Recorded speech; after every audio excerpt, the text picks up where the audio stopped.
Hey there smartphone fans, welcome back for some honest hands-on reviews on the stuff you want to buy. And if you're looking for an affordable phone that looks like the Samsung S8, you may have found it. And this is the HOMTOM S8 honest hands-on review by me, Stephen Fox. The HOMTOM S8 is a very affordable 18:9 all-infinity aspect ratio phone, 5.7 inches with 64 gigs of storage, fast charging, and actually very capable Sony IMX278 sensor, same one used in the Huawei P8. And the phone does very much look like the Samsung S8 and costs around $150–$60 depending on where you get it from. There's a link in the video description if you want to check the best price available. And the phone comes with a fast charging charger, USB cable, and HOMTOM have even packed some more goodies like an OTG cable and 2 additional tempered glass screen protectors, as well as a back silicone cover and a handle for your phone if you want to use that. I never used those, but again, very good complete offering for a very budget phone. So is it really the phone you want to get for that Samsung S8 experience on a very tight budget? Let's find out. As far as looks goes, the HOMTOM S8 is a very eye-catching, very good looking phone, very glossy, very shiny for all of you who just love that shiny new phone. And the phone is not made of glass like the Samsung S8, so it has a beat in that. The HOMTOM S8 is rim is outside, is made of very thick metal, so this is a very tough, durable phone, and it does have Gorilla Glass on the front. The back is plastic, but it's definitely much more durable than the original Samsung S8, so this phone can definitely take a fall or two and will not feel it. A very durable, good looking phone, and you can definitely tell this is an 18:9 aspect ratio. If you remove the on-screen buttons, you do get around 80% usage of the display on the phone. Now the top and bottom bezels are very small on this thing, but the side bezels are not, since it just have some limitations as a budget phone. But as you can see, it's very nice to use. It's a 5.7 inch device that definitely feels like a 5.3 inch in your hand and absolutely gives you that Samsung S8 feeling when you hold it and view media on it. HOMTOM S8 have done very good with the engineering of these phones, since instead of the standard place where you put the SIM tray pin, they've put it on the top so they can save space and make the phone thinner. Another good engineering decision. Sometimes the Chinese do get them right and sometimes they don't. And the phone does also have an LED notification. And this is the back of the phone itself. As I said, it's very good looking, very ocean blue-like color phone. And outside it shines even more and glosses even more as well. As I said, this is an eye-catching design. But what about actual usage? What is really inside the phone and how does it handle everyday life? Well, we'll start with the fingerprint scanner on the phone, which is definitely not the fastest, but it's actually very accurate. It does take around 2–3 seconds to unlock every time you press it, but it's no big deal on a budget phone. But the display is really 18:9 aspect ratio, just the resolution is slower than the original Samsung S8, which has like very huge resolution. This has an upscaled HD to fit the 18:9 aspect ratio, and you can tell that the phone looks very good. The display is vivid, colors are very good as well, and it does offer functions like split screen multitasking since this is Android Nougat. You can do a few more things with the back fingerprint scan, like swipe through photos in the gallery for instance, but as I said, the fingerprint scan is not that great, so I just don't suggest do that. And you can also use some gestures as well, and the phone does come with the latest security patch from August, so it's very good for security. And check out the band supported here. Now this supports 1, 3, 7 and band 20 for 4G LTE, so it will definitely work 4G 100% in the US and everywhere in Europe. But it will have limited cover functionality in the US and Canada. So you do know the bands. If you're living in US and Canada, do check if your local operator supports these bands. And the phone comes with an octa-core chip from MTK6750T, 4 gigs of RAM, 64 gigs of onboard storage, and all the sensors you need like gyroscope, magnetometer. So This is a very feature-rich packed phone that's very good looking and actually doesn't skip on anything on the internals, which is very good. And now let's check out the performance. Now this phone is barely out in the market, and I was testing the GPS outside, and the lock was a little bit slower than I'm used to. But I'm pretty sure this will be fixed with a software update. The GPS does work, but it just takes around 6-7 seconds more to lock. I don't think that's an issue when it comes to the GPS. Sunlight visibility on the display, as you can see, is not like tremendously great, but you can definitely view all the contents you want on it, even on the brightest and the sunniest of days. And on outside, the phone, as I said, really shines and it's very glossy and actually looks very well.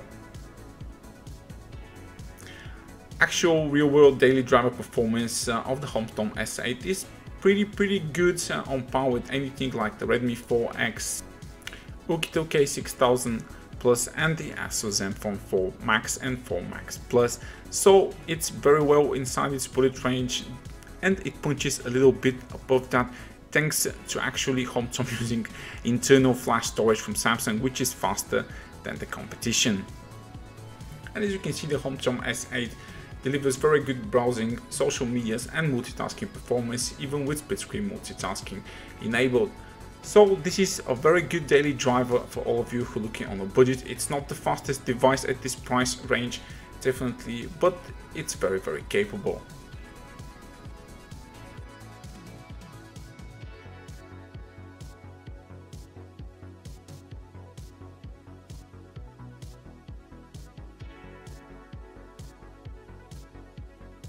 And as promised, here are all the Antutu Geekbench and PC Mark storage test scores, so you can compare it with your current phone and with another you want to buy. But as I tell you, daily driving performance and general performance of this phone is okay, and I will be later showing you how the gaming performance is.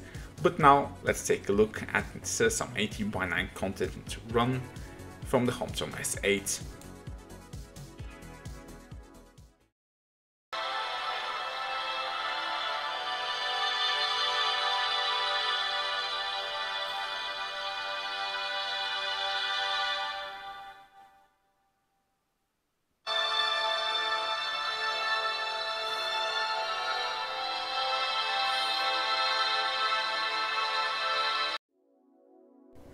And here's the HOMTOM S8 gaming performance running some heavy 3D games that are very demanding from the Google Play Store.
And onto the camera experience, as I mentioned earlier, it uses the Sony IMX278, which was a popular sensor a few years ago and was used in some flagship phones from Huawei.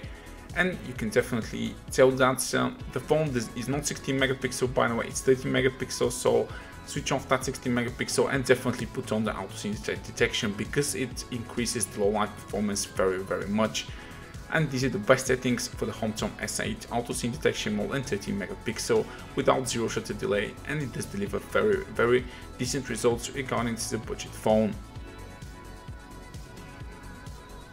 Unfortunately, the second camera was definitely not needed for me here, since the DSLR experience offered here like bokeh effect is pretty much okay, but it's a bit laggy when I use it in like great sunlight conditions, and sometimes the shots are not looking very well. So in my opinion, HOMTOM should have really skipped that second camera and maybe put some more money in something else. But again, some people do prefer that and it's nice to have it. And here's some photos taken from the HOMTOM S8 and just handheld photos by me, and you can see very good color production, lots of detail. The Sony IMX278 sensor definitely doesn't disappoint in this price range and delivers very good results. Now the camera could do with the software update to fine tune optimize it, but this phone is barely out for like a week, so HOMTOM will definitely issue an update to get the best out of the camera yet. But even as it is, I can definitely tell you that this is an okay camera phone for around $150, and it actually has very good low light performance with the auto scene detection mode enabled. And here are some 4K shots as well. As you can see, sometimes it looks good, sometimes it doesn't, so I think they really should have skipped that second camera. And the front camera is actually very decent on this phone as well. Even in indoors, outdoor situations, it delivers quality selfies for this price point. Not the best, but definitely worthy of Facebook and Instagram.